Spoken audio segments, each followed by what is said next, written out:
Class 12 जीव विज्ञान very most important question board परीक्षा के लिए लाए हैं। कौन सा क्वेश्चन है?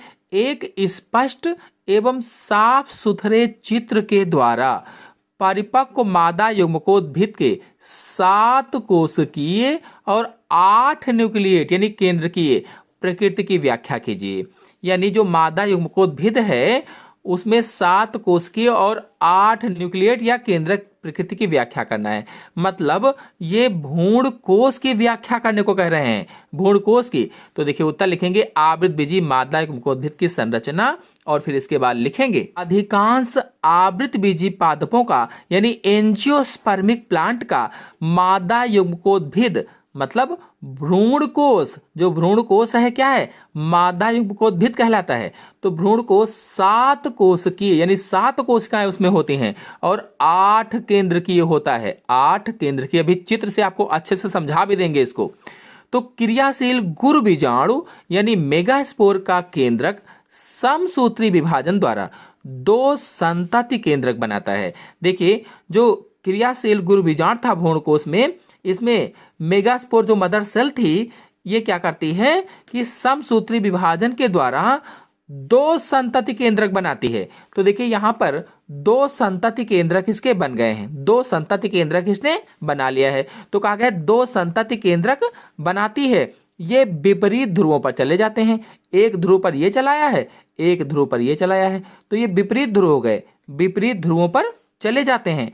विपरीत ध्रुवों पर स्थित केंद्रक यानी जो यहाँ पर आ गए हैं ये केंद्रक पुनः समसूत्री विभाजन द्वारा, फिर से इनमें समसूत्री विभाजन होता है, पुनः समसूत्री विभाजन के द्वारा 8 केंद्रकीय संरचना बनाते हैं। फिर से समसूत्री विभाजन होता है और समसूत्री विभाजन के द्वारा 8 केंद्रकीय संरचना बनाते हैं। यह विभाजन वास्तव में मुक्त केंद्रकीय होता है, मुक्त केंद्रकीय फ्री न्यूक्लियस वाले होते हैं। और क्योंकि विभाजन के तुरंत बाद कोशिका भित्ति नहीं बनती है इसलिए मुक्त केंद्रकीय हो गया। मुक्त केंद्रक होते हैं, कोशिका भित्ति का निर्माण इसमें नहीं होता है, इसीलिए क्या कहा गया? मुक्त केंद्रकीय होते हैं। और 8 केंद्रकीय संरचना में बीजांड द्वार की तरफ अंड कोशिका होती है। देखिए यहाँ पर थोड़ा हमने उल्टा बना दिया है, इसको ऐसे घुमा देंगे, ये वाला इधर और ये वाला इधर होना चाहिए। तो जो बीजांड द्वार है इसकी तरफ क्या होता है? अंड कोशिका होती है, एक सेल। तो जब आप इसको उल्टा बनाएंगे तो ये नीचे आ जाएगी अंड कोशिका। तो बीजांड द्वार की तरफ अंड कोशिका होती है और 2 सहायक कोशिकाएं होती हैं, एक अंड कोशिका और 2 सहायक कोशिकाएं होती हैं। ये मिलकर अंड उपकरण बनाते हैं। यानी इस पूरे को क्या कहा जाता है? अंड उपकरण कहा जाता है, अंड उपकरण। तो इसको जब उल्टा बनाएंगे तो ये नीचे आ जाएगा, तो अंड उपकरण से कहा जाता है। इसके विपरीत निभाग की तरफ, अगर इसके विपरीत जाएंगे तो जहां निभाग होता है, चूंकि ये उल्टा जब बनाएंगे तो ये निभाग की तरफ हो जाएगा। तो इसके विपरीत निभाग की तरफ 3 कोशिकाएं हैं जिन्हें प्रतिमुख कोशिकाएं कहा जाता है। इन 3 कोशिकाओं को एंटीपोडल सेल कहा जाता है या प्रतिमुख कोशिकाएं कहा जाता है। और फिर इसके बाद कहा गया कि भ्रूण कोश के बीच में 2 केंद्रक हैं। देखिए इसके बीच में 2 केंद्रक हैं और ये दोनों जो केंद्रक हैं द्विध्रुवीय केंद्रक कहलाते हैं। दोनों केंद्रक क्या कहलाते हैं? द्विध्रुवीय केंद्रक कहलाते हैं। ये दोनों केंद्रक आपस में मिलकर द्वितीयक केंद्रक कहलाते हैं। जब आपस में मिल जाते हैं तो इन्हें क्या कहा जाता है? द्वितीयक केंद्रक कहा जाता है।